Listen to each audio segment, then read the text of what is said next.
బీహార్ రాజధాని పాట్నాలోని నెహ్రూనగర్లో 75 ఏళ్ల నాగేంద్ర కుమార్ శ్రీవాస్తవ, 61 ఏళ్ల సుజాతాదేవి దంపతులు అన్యోన్యంగా ఉండేవారు. భర్త శ్రీవాస్తవ ఇంజనీరుగా పనిచేయటం, పనిలో ఎప్పుడూ కూర్చొనే ఉండటంతో పార్కిన్సన్స్ అనే వ్యాధి వచ్చి మంచాన పడ్డారు. అయినా భార్య సుజాతాదేవి ఎంతో ప్రేమగా చూసుకునేది. వీరికి 3 పిల్లలు. పెద్ద కొడుకు హైదరాబాదులో, చిన్న కొడుకు దుబాయ్లో, మూడో కొడుకు ఢిల్లీలో పనిచేస్తుండటంతో దంపతులిద్దరూ చాలా ఆనందంగా ఉండేవారు. అటువంటి దంపతులు 2024 అక్టోబర్ 15 మంగళవారం ఇంట్లో శవాలుగా కనిపించారు. సమాచారం అందుకున్న పోలీసులు ఇంటికి వెళ్లి పరిశీలించి ఒకరినొకరు చంపుకున్నట్టు గుర్తించారు. కానీ ఎక్కడో అనుమానం పోలీసులను వదల్లేదు. సీసీ కెమెరాలను చెక్ చేశారు. ఆ విజువల్స్ చూసి షాకయ్యారు. అసలు ఆ రోజు ఆ ఇంట్లో ఏం జరిగింది?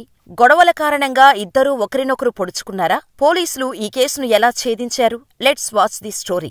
నాగేంద్ర కుమార్ శ్రీవాస్తవ, సుజాతాదేవి ఇంట్లోనే చనిపోయారు అని తెలిసి పోలీసులు ఇంట్లోకి వెళ్లి పరిశీలించినప్పుడు సుజాతాదేవి మృతదేహం వంటగదిలో, శ్రీవాస్తవ మృతదేహం పక్కనే ఉన్న బెడ్రూంలో ఉంది. దీనికి తోడు శ్రీవాస్తవ మృతదేహం ఉన్న బెడ్రూం నుంచి వంటగది వరకు మాత్రమే రక్తంతో తడిసిన పాదముద్రలు ఉన్నాయి. సుజాత మృతదేహం పక్కనే మసాలా దినుసుల రాయి రక్తంతో ఉంది.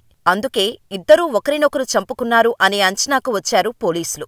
ఎవరి ప్రమేయమైనా ఉంటే వేరే ప్లేసుల్లో కూడా రక్తంతో తడిచిన పాదముద్రలు ఉండేవి కదా అని అనుకున్నారు. కేసు సాల్వ్ అయినట్టే అనుకున్నారు. కానీ పూర్తిగా విచారించకుండా అది చెప్పడం కష్టం. అందుకే క్రైమ్ జరగటానికి అనుకూలంగా ఉండే అన్ని కోణాల్లో దర్యాప్తు మొదలుపెట్టారు.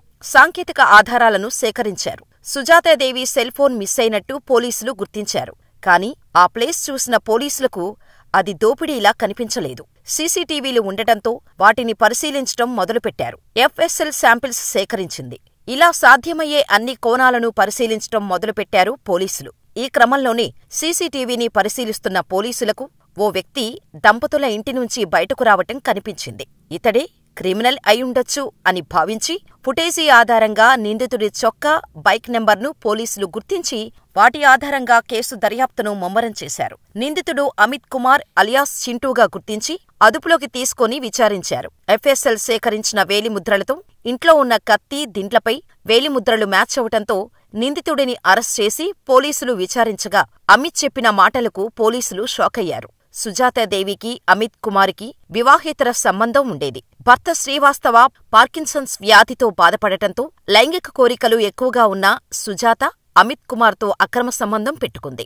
ఎప్పుడు కలవాలంటే అప్పుడు అమిత్ని తన ఇంటికి పిలిపించుకొని ఎంజాయ్ చేసేది. అయితే మంచం మీద నుంచి లేవలేని శ్రీవాస్తవ కొన్ని రోజుల క్రితం కదలికలు రావటంతో వీల్చైర్ ద్వారా అటూ ఇటూ తిరుగుతూ ఉండేవాడు. అమిత్కి అప్పటికే పెళ్లయి 2 పిల్లలు ఉన్నారు. సుజాత ఇంటి నుంచి ఒక ½ కిలోమీటర్ దూరంలో అమిత్ కిరాణా షాపు ఉండేది. ఈ షాపుని అమిత్ తండ్రి సంజయ్ గుప్తా చూసుకునేవాడు. ఆరోగ్య సమస్యలు రావటంతో కొడుకు అమిత్ ఆ షాపును చూసుకునేవాడు. అప్పుడప్పుడు సరుకుల కోసం వెళ్లే సుజాత అమిత్ కుమార్తో పరిచయం పెంచుకుంది. ఇలా సంజయ్ గుప్తా గురించి అడుగుతూ ఉండేది. అలా మాటల్లో అమిత్ కుమార్ తండ్రి ఆరోగ్యం బాగోకపోవటంతో 2 లక్షలు అప్పు చేశాను అని, ఆ అప్పు వెంటనే ఇవ్వమని, అప్పుల వాళ్లు ఇబ్బంది పెడుతున్నారని సుజాతకు చెప్పాడు. వెంటనే సుజాతకు ఒక ఆలోచన వచ్చింది. లైంగికంగా కోరికలు తీర్చుకోటానికి కాల్బాయ్స్ ని ప్రతిసారీ పిలవటం కంటే అమిత్కి డబ్బులు ఇచ్చి తనతో ఉంచేసుకుంటే బాగుంటుంది అనుకుంది. పైగా అమిత్ హైటు, వెయిటు, పర్సనాలిటీ చూసిన సుజాతకు అమిత్పై ఎప్పట్నుంచో మోజు ఉండటంతో అమిత్ని తన దారిలోకి తెచ్చుకోటానికి ఇదే సరైన టైం అనుకుంది. వెంటనే అమిత్తో నేను ఆ 2 లక్షలు ఇస్తాను, నీకు వీలైనప్పుడు ఇవ్వు, నువ్వే ఇంటికి కావాల్సిన సరుకులు తీసుకురమ్మని చెప్పటంతో అమిత్ కూడా అప్పుడప్పుడు సరుకులు తీసుకువెళ్లేవాడు. ఇలా ఓ రోజు సుజాత అమిత్తో తన లైంగిక కోరికల గురించి చెప్పి నువ్వు నన్ను రోజూ సుఖపెడితే 2 లక్షలు ఇవ్వాల్సిన అవసరం లేదు అని చెప్పటంతో బంపర్ ఆఫర్ అనుకున్న అమిత్ ఓకే అని రోజూ షాప్ క్లోజ్ చేసిన తర్వాత సుజాత దగ్గరకు వెళ్లేవాడు. ఇలా ఇద్దరూ లైంగికంగా ఎంజాయ్ చేసేవారు. అయితే ఒకరోజు అమిత్తో సుజాత సోఫాలో కూర్చొని మాట్లాడుతూ నవ్వుకోవటం చూశాడు వాస్తవ.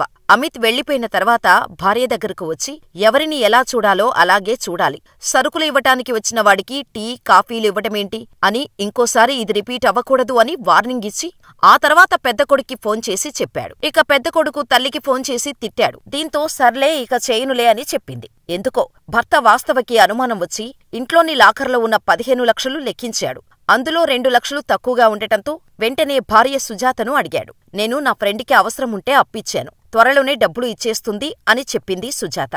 అడగకుండా ఎప్పుడూ ఇలాంటి పని చెయ్యకు అని తిట్టాడు శ్రీవాస్తవ.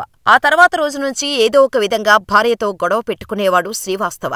దీంతో విసుగు చెందిన సుజాత శ్రీవాస్తవకు పాలల్లో నిద్రమాత్రలు కలిపి ఇచ్చేది. ఇలా గాఢనిద్రలోకి వాస్తవ వెళ్ళాక సుజాత అమిత్ను పిలిపించుకుని ఎంజాయ్ చేసేది. ఇలా సుజాత 2 సంవత్సరాలు ఎవరికీ తెలియకుండా అమిత్తో లైంగికంగా ఎంజాయ్ చేసేది.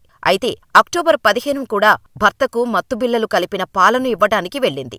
కాని అప్పటికే భర్త గాఢనిద్రలో ఉండటంతో పాలను టేబుల్పై పెట్టి వెళ్లిపోయింది. వెంటనే అమిత్ను ఇంటికి రమ్మని సుజాతాదేవి కాల్ చేసి పిలవటంతో అమిత్ వచ్చాడు. ఇంకేముంది, ఇద్దరూ కామకేలిలో మునిగి తేలిపోతున్నారు. ఇదే టైంలో భార్య రూం నుంచి అరుపులు వినిపించటంతో లేచిన శ్రీవాస్తవ వీల్చైర్లు గెంటుకుంటూ భార్య రూంకి వెళ్లాడు. భార్యని అమిత్ని చూడకూడని స్థితిలో చూశాడు. ఇక కోపంతో రగిలిపోతూ సుజాత ఆమె ప్రియుడిపై అరవటం మొదలుపెట్టాడు శ్రీవాస్తవ. దీంతో శ్రీవాస్తవపై అమిత్ దాడి చేసి మంచంపైకి తోసి శ్రీవాస్తవ ముఖాన్ని దిండుతో ఊపిరాడకుండా చేయటానికి ప్రయత్నిస్తుంటే శ్రీవాస్తవ భార్య సుజాతాదేవి వంటగదిలో నుండి కత్తిని తెచ్చి భర్త శ్రీవాస్తవ ఛాతీపై 4 సార్లు కసితీరా పొడిచేసింది. ఇక అది చూసిన అమిత్ సుజాత బ్రతికి ఉంటే తనకు ప్రమాదం అనుకున్నాడో ఏమో, భర్తను సుజాత చంపుతున్న టైంలో సుజాత గొంతును వెనక నుంచి కోసేశాడు. ఆమె గొంతు కోసిన వెంటనే సుజాత నేలపై పడిపోయింది. గొంతు కోసినా ఎక్కడ బ్రతుకుతుందో అనే భయంతో ఆమె తలను అక్కడే ఉన్న మసాలా దినుసుల రాయి తీసుకుని చితక బాదాడు. సుజాత చనిపోయింది అని తెలిసినా కూడా కొడుతూనే ఉన్నాడు. ఆ తర్వాత ఎవరికీ తెలియకుండా ఎలా అయితే ఇంట్లోకి వచ్చాడో అలాగే వెళ్లిపోయాడు. అయితే సీసీ కెమెరాలు అమిత్ను పట్టించాయి. ఇక పోలీసులు తమదైన శైలిలో విచారించటంతో అమిత్ కూడా తనే నేరాన్ని చేసినట్టు అంగీకరించాడు.